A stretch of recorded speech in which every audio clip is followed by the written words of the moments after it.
What is going on, everybody? Welcome back to the Civilization 5 Deity Europe AI only battle. Things are going pretty well. There's lots going on, plenty of big wars, and plenty of civs starting to look like, there's going to be wars soon, because they've got a lot of units stacked up, had a good rebuild period. Austria, for example, Rome's looking very strong. I'm sure we'll see them do something at some point. The Soviets have rebuilt as well. What other civs? Assyria and Arabia. Actually, Assyria are in a war, aren't they? Yeah. Never mind. Forgot about that one. And Arabia is another one. Obviously, they're currently at peace. I think they might join in against Mercuria, maybe even by the end of this episode. Wouldn't surprise me if that was to happen. Greece finally might grab a city off Byzantium. They've put in some work here. They probably deserve it. So there you go. That will happen. How is this city still in resistance? How long? I guess it's probably not been that many turns, to be honest. Obviously, everything feels like it's been a while, but it hasn't. So yeah, that's pretty normal. How are the Garamantes getting on? They're still making progress, but I don't think they'll probably take any more off Carthage without some help from somebody else. Greece is here, so maybe there's a chance, but we'll see. At the moment, I'd say Carthage is safe. Portugal might be like a tipping point if they were to get involved, but that doesn't seem guaranteed. Morocco haven't been yet, but I imagine they might come out of this turn 2 cities better off. Just a guess, but we'll see. Right, let's see how they do. Are they going to grab Thebes in one turn? That would be pretty big for Assyria if they could. Would surprise me. Yeah, there's a lot of submarines. I don't think they can. Yeah, next turn maybe. Oh wow, but they took all of this city's health in one turn. That's pretty impressive to say the least. Greece still pushing on for this city, and here's Morocco. Let's see what they can do. Probably quite a bit. I think both might fall. There's a clear path to both of them, so it's definitely a plausible situation when they eventually yep, there we go. 2 cities falling in one turn. Almost all the units dead as well, which kind of sucks. And yeah, I imagine the Songhai probably have a few turns left in this game. Not many, and they will be the next civ probably to be eliminated. It's a race. Who's going to fall first, Byzantium or... Okay, Byzantium might die first, just because of, I think, Greece and Assyria, have just both gone before Morocco. So Byzantium will fall first, but the Songhai are probably 1 or 2 turns behind them. I think Byzantium will fall next turn, so maybe next was a bit of a too optimistic for Morocco, too pessimistic for the Songhai. It's all about perspective there. The Goths survived, and Wallachia will maybe start to fancy their chances soon against the Goths. They're still behind on technology, but they are now... they have 18, 16... I'm just trying to do the math in my head. So there's 5 less to that one, 4 left there. So they have 9 more population, but then, to 8. So they got 1 more total population. So the Wallachia probably going to become stronger in future than the Goths. And obviously this city is completely cut off. So we'll see what happens, but yeah, not looking great for the Goths anymore. I'm sure they probably won't make it till the end. And if they are to fall, I imagine Wallachia won't be much longer after. Didn't the Goths and Wallachia fight? They did. How did this city never fall? I'm so lost. I was always saying the Goths couldn't get through the mountains. This one's behind them. I guess Russia had this at the time, so I guess that maybe played a part. Yeah, that doesn't really make sense. Embargo Byzantium. Greece. Well, maybe they didn't know this was going to happen when they made that proposal. But yeah, like this turn, you are probably going to eliminate them. Although the Goths have got in the way. But I'm sure they can still get through. They don't have a melee unit, so Assyria will definitely grab this city. But yeah, Greece may get this one. And then, I wouldn't be surprised if Assyria just declared war on Greece the next turn. Just keep going. Why not? Assyria just need to keep expanding and just hope that Arabia gives them a bit of a timeout. Because at the moment I think Arabia would definitely win that war. So yeah, if Assyria can just buy themselves some time, that would be the ideal situation. Here we go, it is Greece's turn now. Pretty sure they can still get through here. Apparently not, never mind. Well, they didn't do actually any more sieging. They let the city, or will have let the city recover a bit when Byzantium go. So there you go, and Russia is the next civ to complete the Manhattan project. Should come up down here eventually. There we go. So that's a big one. Obviously Russia, definitely a contender now with all those cities from the Goths. They're all not adding much at the moment because they're all occupied, or in resistance. But once those are done, Russia is definitely going to be looking a whole lot better. And yeah, probably going to retake the lead out here in the east. They were falling when the Soviets were doing well, and they have a plane now. And out of nowhere, jet fighter. They just skipped the whole Great Warplanes part of things, straight onto jet fighters, which I think, I might be wrong, I think jet fighters require aluminium, not oil, so that might be a resource thing. And there we go, Assyria, not exactly the same time, they complete the Manhattan Project, and somehow, I don't think they've missed out on this. I think it's just not told us yet, surely. Nope, they have missed out for now. I think they're trying to steal this from Greece, and then they'll come back for the other one. That could actually be a good move. Fair enough, that makes plenty of sense for Assyria. If they could take both, then that's a good opening. Well, not even a good opening, but yeah, I don't know, then you could obviously kick Greece out at some point.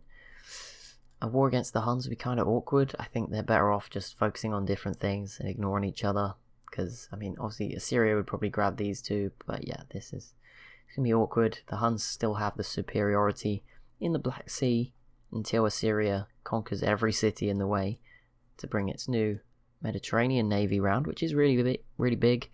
Well, there's a few missile cruisers and stuff, obviously a lot of submarines, which would be useful, but you'd need to, in theory, kill the Ottomans, which I don't know when their peace treaty expires, kill Greece, and obviously get Constantinople as well beforehand off the Huns, so just to fight their boats in the Black Sea. That would make your life pretty difficult.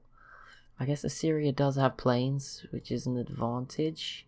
Now, I've been informed that oil, even if it's randomly spawned, is biased, because I think it is random on this map, but it is a little biased to desert tiles and tundra tiles, which is something I didn't know. So thank you very much for informing me, which obviously is probably the reason why, I mean, obviously the desert civs are doing really good as well, which factors into it. Like Morocco is always doing really well. Arabia and Assyria had their sort of bursts of success. I think that's obviously played in. But these guys obviously have a lot of oil. I mean, maybe more, not as much as we think, because obviously a lot of these are guided missiles, not planes. But yeah, there's probably a good chance they got more. They have more desert tiles than anyone else. A lot more. Probably exponentially more, just because of location and stuff. So yeah, that's probably why they've got it. And again, the tundra, that leans into the Soviets. I imagine Norway, maybe, I don't know, they don't actually have any traditional sort of tundra tiles. I don't think, to be fair, there isn't really a tundra on this map.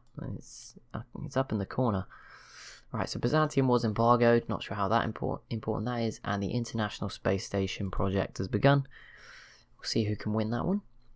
And there we go, Arabia completes the Sydney Opera House down here in Mecca. Oh, there it is. That looks pretty cool. Right over the Coral Reef. They are basically the Australia of this game now. That's pretty cool. In the desert, fairly widespread. Yeah, they are Australia. Don't know if Australia has 1 million archaeologists wandering the deserts and fields, but close enough. Right, Thebes now into the yellow. So Syria pushing closer. It's now Greece's turn. They might no, they missed out. So Syria may be able to finish this. I don't know. I assume the planes can reach. Yeah, they're bombers. They should be able to. So Syria might grab 2 cities this turn. We'll find out very soon either way. I think something just happened. I don't know what it was. It wasn't this. But Morocco is closing in on city number 3 of the Songhai and eliminating another civ. Now there really is a race. Who will be eliminated first, Songhai or Byzantium? Western Europe has still got some weird things going on. Austria, Switzerland is still happening. France, Spain is still rumbling on. But yeah, most of it's quieting down a little bit. Great Britain with some cool boat units. Maybe chance to drag them. These guys are all equally strength. It's something quite interesting as to how it goes. None of them are really terrible. They've all got their own unique aspects to what they're good with. Spain have got a lot of anti-air guns and submarines. Portugal's got destroyers and great war infantry. Switzerland's got, there we go. And Assyria conquered Thebes, so that was the first. And then they also conquered Adrianople here. 1 turn left in the race for Byzantium's final city.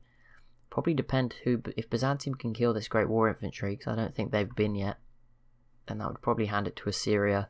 If not, Greece is likely to conquer this city. But there you go, 2 cities in a turn for Assyria. Not a bad return. They now have a little chunk of North Africa. Not much, because obviously these citadels, very aggressive from Arabia. Just cutting a chunk into North Africa here. And there we go, Morocco does get hold of their 3rd city off the Songhai, leaving just 1 remaining. And now they really are boxed into a corner. Got a feel for them now. Even the units over here for the Songhai died somehow. Don't know how they died. Probably came back. Or tried something stupid, I don't know. But yeah, they're dead. No one has yet settled in this region, so that's good. Obviously, this region still gives some good food if you eventually get it, but it's very unlikely the borders would reach there by the end. Morocco have a little bit as well, little valley area. The Songhai have a few desert tiles. Obviously, Morocco have a huge amount of desert over this way, not that that provides any resources. Garamantes have quite a big bit. Mercuria, Russia and the Huns. To be fair, the cultural border growth, obviously now it's starting to push out this way because there's no other tiles. But for the most part, it's not too bad that they've got this land. Like, the culture if you don't actually select it, and I guess the AI probably selects it more than I do. No, you can't select it, sorry. But, you know, the natural border growth, it usually picks the good tiles, right? And, I mean, I don't know if they value these as good or not.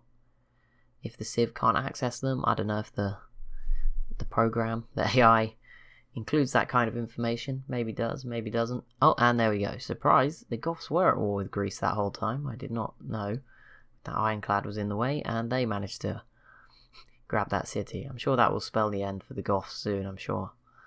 Assyria won't be too happy with that. I mean, Assyria could literally just declare war again and take it the next turn, if they wanted to. France are actually trying to take this city. Not sure it'll go too well for them, but we'll see. They should be fine to hold on to this. It's only really submarines going after them. It's Greece's turn. I don't know what they do now. Just wait around for another 100 years for some good opportunity. 1902 AD. Things are getting pretty tense. I mean, we already have a great firewall, I think, for one of the civs, if I remember correctly. So some of them are obviously much further ahead tech-wise than their units display. Because the Great Firewall is quite a late wonder, if I remember correctly. I mean, all of them have got... Obviously, there's not as many unique late-game units. We don't see any stealth bombers yet. I saw 1 missile cruiser. I'm sure there's a few more if you look in deeper. Assyria had one. I'm sure Arabia maybe has some. Just trying to think of other late-game units. Obviously, there's no giant death robots yet, and there probably won't even be one. Nuclear missiles are not a thing yet, but I think they're the same tech as the guided missile. I might be wrong, but I thought so. So maybe, I think it's probably just that the civs that can build atomic bombs have obviously built them and have no uranium left. But yeah, no nuclear missiles just yet. I mean, I always say it and then there is one. I mean, Arabia only has 1 atomic bomb. That's not really a lot. What do they do with the other ones? I swear they have more than 1. They have... Imagine you're like working, you have to fly a triplane, and like, you know, everyone out, who you're flying alongside is a ton of guided missiles. You'd be pretty frustrated. Yeah, it looks like they only have 1 atomic bomb. I swear they have more. I don't know if nuclear non-prolifer... I don't know if they deleted them or something. It's a bit weird. But only 1 atomic bomb down there. Obviously a much bigger air force than Assyria's either way. So keep an eye on that. Assyria is still moving along the North African coast. Obviously the rest of Mercuria are pretty difficult to get to.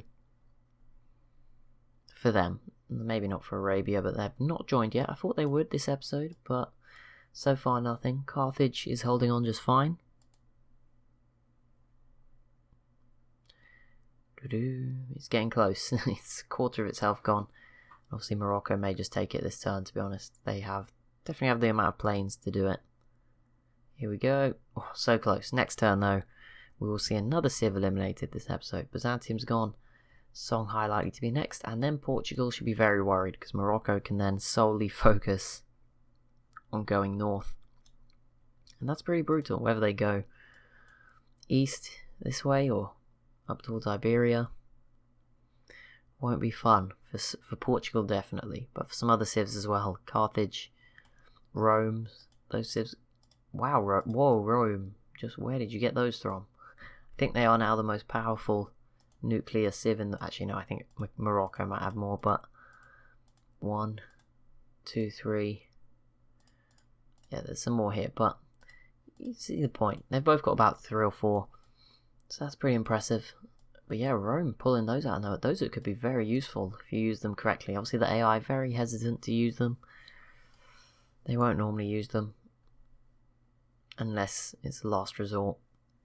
Unlike some human players that use them just, when a siege is taking too long or whatever. It's good, the AI showing a bit of moral conscience. Oh, Austria's just has 2 as well, out of nowhere. So there's now the prospect of a nuclear war in Western Europe all of a sudden. That's a little unexpected, but Austria and Rome, that war is definitely still a big prospect if it happens. Obviously a very small border. Imagine a lot of units would die if that was the case, and not the news Russia and co wanted.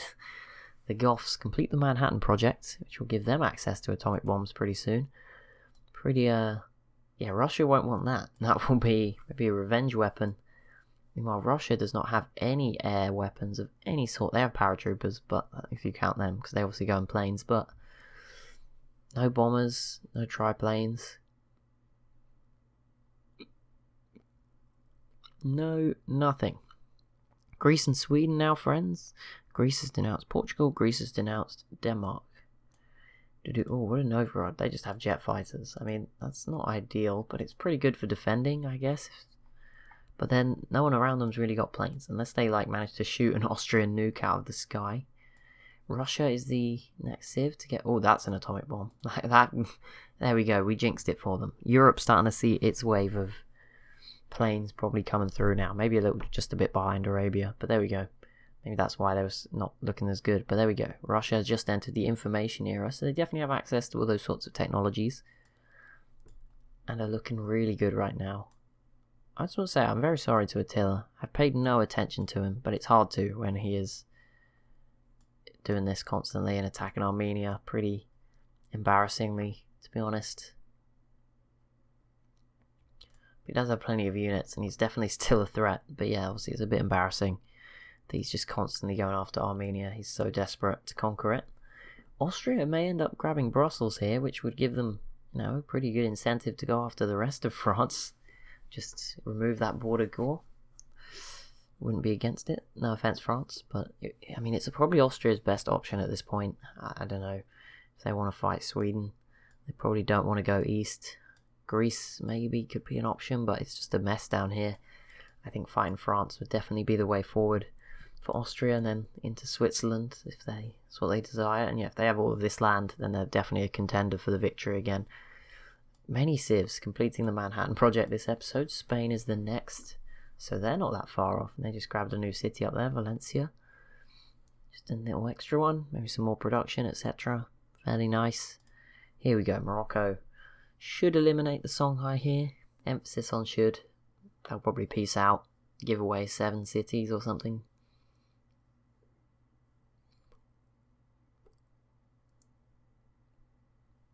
But we'll see. Nope, there we go. It is done. Morocco grabbing that fairly easily. And now Portugal better get to praying. What religion is Portugal in this world? Buddhism, which I think is the strongest religion in the world, right? It's Switzerland's. But yeah, there must be some nice benefits, as someone else mentioned in the comments, from having all of this. All of pretty much Europe, up to Russia, the Soviets. The only bit they're missing is a little bit of Scandinavia and Britain, which is following what was the Celts religion in Catholicism. And then obviously the Middle Eastern countries, there's a bit of a divide here. There's Eastern Orthodox in Africa, Islam in Arabia, and I think there's another one somewhere. There's Hindu. Is that Hindu? I think so. In Turkey. So yeah, there's a bit more spread. And there you go. Stalin completes the Hubble Space Telescope. So there's still a spread on some of the wonders, even later in the game. Between these civs, definitely not Arabia just racking up everything, which maybe you'd expect with how they're looking. So yeah, it's definitely not a done deal yet. Arabia, I don't know why they just sort of shot up. They did well. But Assyria did a lot better from their war. So it doesn't really make sense that Arabia just shot up so much towards first place and everything. And their population is good, but it's... I'm sure the Soviets can match it in numbers. So it's a bit weird. Oh, and the Garamantes did grab another city. Didn't see that coming. Not much left for Carthage then. And that will be it for this episode. Oh, international games, 49%. There's a lot of civs obviously contributing. But that'll be it for this episode. So as always, if you have enjoyed, be sure to leave a like and a comment down below. Be sure to subscribe as well if you're new to the channel. Thank you so much for watching, and I'll see you in the next one.